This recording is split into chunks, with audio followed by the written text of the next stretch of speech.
Lalu siapa saja yang mendapatkan posisi 10 besar Menteri Keuangan terbaik di Asia untuk 2017 versi majalah Finance Asia? Kita lihat bersama.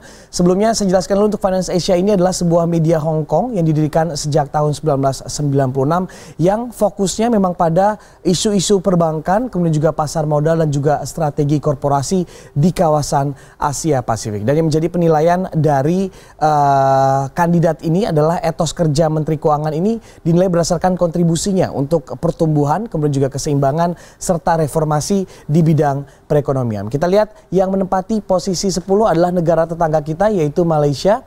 Najib Razak, Menteri Keuangan Malaysia, walaupun pada saat ini menjabat sebagai Perdana Menteri Malaysia yang ke-6 sejak tahun 2009.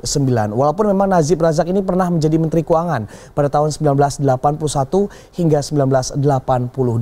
Lulusan Universitas Nottingham ini melakukan pendekatan ekonomi secara liberal dibandingkan dengan Perdana Menteri lainnya. Seperti misalnya adalah memotong subsidi pemerintah dan juga melonggarkan pembatasan investasi asing sehingga lebih banyak investasi asing yang masuk ke Malaysia untuk berinvestasi, sehingga juga diharapkan dengan adanya investasi asing yang lebih besar masuk ke negeri jiran itu tentunya bisa meningkatkan pertumbuhan ekonomi di sana. Kemudian masih dari negara tetangga kita, yaitu Scott Morrison dari Australia. Ini adalah Menteri Keuangan Australia. Scott Morrison menempati posisi 9 sebagai Menteri Keuangan terbaik pada 2017.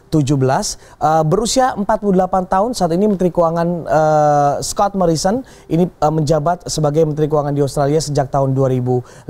Pada press conference pertamanya, Scott Morrison ini mengatakan jika dia akan mengurangi untuk pengurangan expenditure ataupun juga biaya belanja pemerintah, dan inilah juga mungkin yang membuat akhirnya Scott Morrison menjadi Menteri Keuangan nomor 9 terbaik di Asia Pasifik versi majalah Hong Kong, karena berani mengurangi belanja pemerintah pada saat press conference ataupun juga pada saat konferensi pers pertamanya, langsung berani untuk memotong belanja pemerintah. Kita bergeser ke nomor selanjutnya, yaitu di nomor 8 ada John Tsang. Ini merupakan Menteri Keuangan Hong Kong. Untuk John Tsang ini pernah menjadi Menteri Keuangan sejak Juli 2007, dan dia pernah mengeluarkan skema adalah tax rebate ataupun pengembalian pajak sebesar $6.000 Hong Kong kepada residen Hong Kong pada tahun dia menjabat sebagai Menteri Keuangan. Mungkin cara inilah pengembalian pajak ataupun juga tax rebate yang dicanangkan oleh John Tsang membuat nilai cukup positif, mungkin dinilai oleh Finance Asia sehingga menempati posisi ke-8. Sementara untuk nomor 7 ada Xu Yuger, yaitu Menteri Keuangan Taiwan. Untuk Xu Yuger ini menjabat sejak tahun 2016 dan juga merupakan lulusan dari Harvard University. Kita bergeser ke nomor selanjutnya, yaitu di nomor 6 ada Heng Swee Keat, yaitu Menteri Keuangan Singapura.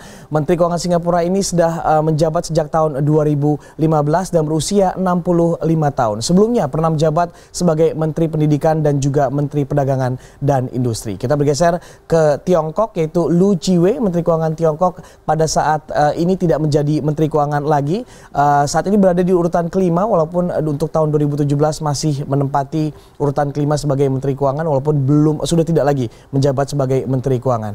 Berusia 66 tahun dan mengawali karirnya itu melalui Partai Komunis, dan baru pada tahun 2013 Lu Chiwei ini menjadi Menteri Keuangan dan pada tahun 2016 digantikan oleh Xiao Ji. Dan di urutan keempat adalah Menteri Keuangan dari negara Filipina, yaitu Carlos Dominguez III. Carlos Dominguez III ini adalah Menteri Keuangan Filipina sejak tahun 2016, berusia 71 tahun dan mendapatkan gelar PhD di Stanford University. Untuk Carlos Dominguez ini tidak mengawali karirnya di politik, yaitu Carlos Dominguez lebih kepada di bidang bisnis ataupun juga sebagai pengusaha. Mengawali karirnya sebagai banker, yaitu di salah satu bank di Filipina, dan juga pernah menjabat sebagai Chief Executive dari Philippine Airlines. Sebelum menjabat sebagai Menteri Keuangan, maksud saya, Carlos Dominguez ini pernah menjabat sebagai Menteri Sumber Daya Alam pada tahun 1986, dan disitulah memulai karirnya di pemerintahan. Kemudian yang menempati posisi 3 adalah Menteri Keuangan Korea Selatan, Yoo Il-ho.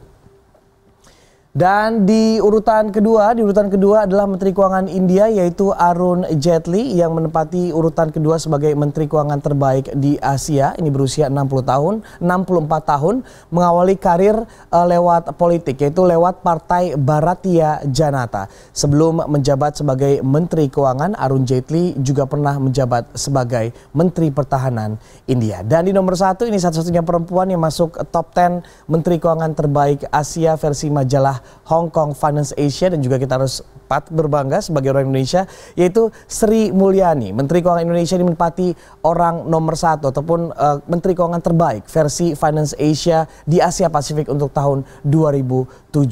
Selain menjadi perempuan satu-satunya yang masuk ke top 10, yang masuk 10 besar, Sri Mulyani juga merupakan orang Indonesia pertama yang menjabat sebagai Direktur Pelaksana World Bank dan juga perempuan satu-satunya di top 10 Menteri Keuangan terbaik Asia. Penilaiannya adalah seperti ini. Sri Mulyani dinilai mampu memperbaiki kondisi keuangan Indonesia yang menurun pada 6 bulan pertama di tahun 2016. Dan sejak kembali duduk di kabinet, Sri Mulyani kembali ke pemerintahan yang mampu mengurangi target defisit fiskal yang tadinya dikhawatirkan menembus angka 3%, dan Menteri Koordinator Perekonomian pada 2008 dan 2009 ini menggantikan posisi Budiono yang kala itu maju sebagai Wakil Presiden mendampingi Presiden Susilo Bambang Yudhoyono. Dan pada periode itu perekonomian dunia terpuruk bahkan hingga 1,7%, namun pertumbuhan ekonomi Indonesia di tangan Menteri Perekonomian Ekonomi pada saat itu Sri Mulyani ini bahkan masih bisa mampu bertahan tumbuh di atas 4%.